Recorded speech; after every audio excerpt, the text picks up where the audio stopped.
اللہ فرما رہے یہ میرے دو مطالبے پورے کر دو، میں زمین آسمان کی برکتیں تمہاری جھولی میں ڈال دوں گا، زمین آسمان کی برکتیں۔ اللہ کیا فرما رہا ہے سورہ احزاب میں؟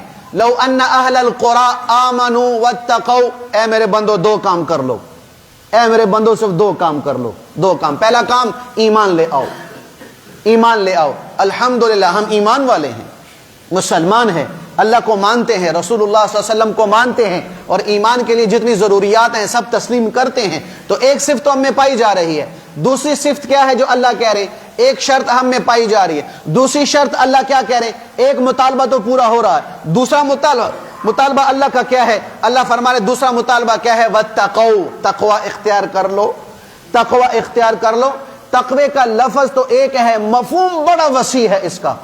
تقوی کے معنی اللہ سے محبت کے بھی ہیں، تقوی کا معنی اللہ کا خوف بھی ہے، تقوی کا معنی توبہ بھی ہے، تقوی کا معنی گناہوں سے بچنا بھی ہے، تقوی کا معنی اللہ اس کے رسول کو راضی کرنا بھی ہے، تقوی کا معنی جنت کی دوڑ لگانا بھی ہے، تقوی کا معنی جہنم سے اپنے آپ کو بچانا بھی ہے، تقوی کا معنی گناہوں سے بچنا اور نیکی کی طرف آنا ہے، تقوی کا معنی یعنی ہر وہ عمل جو اللہ اس کے رسول کو ناپسند ہے اسے اپنے آپ کو بچاتے ہوئے اس دنیا سے جانا اور اللہ کے سامنے کھڑا ہونا۔ سیدنا عمر بن خطاب رضی اللہ عنہ نے ان سے کسی نے پوچھا کہ حضرت تقوی کیا ہے؟ فرمایا تقوی کو مثال سے سمجھو کہ تقوی یہ ہے کہ ادھر بھی جھاڑی دار جو ہے کانٹے دار جھاڑیاں، ادھر بھی کانٹے دار جھاڑیاں، درمیان میں ایک پگ ڈنڈی ہے کہ جس میں سے ایک آدمی بڑی مشکل سے گزر سکتا ہے، اس نے کپڑے پہنے ہوئے مل مل کے، بتاؤ یہ آدمی اس پگ ڈنڈی سے کیسے گزرے گا؟ فرمایا جی وہ بڑے احتیاط کے ساتھ آہستہ اور اپنے آپ کو سمیٹتا ہوا گزرے گا کہ کہیں میرا کوئی کپڑا دائیں بائیں جھاڑی اور کانٹوں میں پھنس نہ جائے۔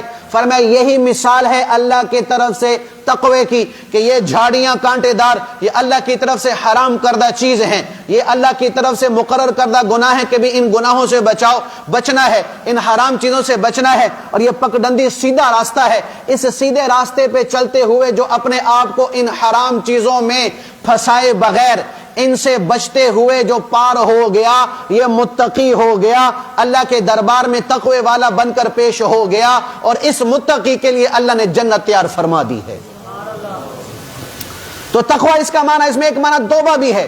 تو اللہ کیا فرما رہے ہیں؟ اے ایمان والو توبہ بھی کرو، ایمان بھی لاؤ، تو میں کیا کروں گا؟ لفتحنا، اللہ لام لے کر آئے ہیں، لام کا مطلب یہاں پر قسم کا بھی ہوتا ہے، بات کو وزنی کرنے کے لیے بھی ہوتا ہے، بات کو مضبوط کرنے کے لیے، بطور اللہ کے مہر لگا کے عربی کا یہ قاعدہ اللہ کیا فرمائے؟ لفتحنا، کہ میرا وعدہ ہے یا میں قسم اٹھاتا ہوں یا میں گارنٹی دیتا ہوں کہ زمین آسمان کی برکتوں کے دروازے اے ایمان والو اور اے تقوی والو اے توبہ کرنے والو تمہارے لیے کھول دوں گا۔ اللہ کا وعدہ ہے بھائی۔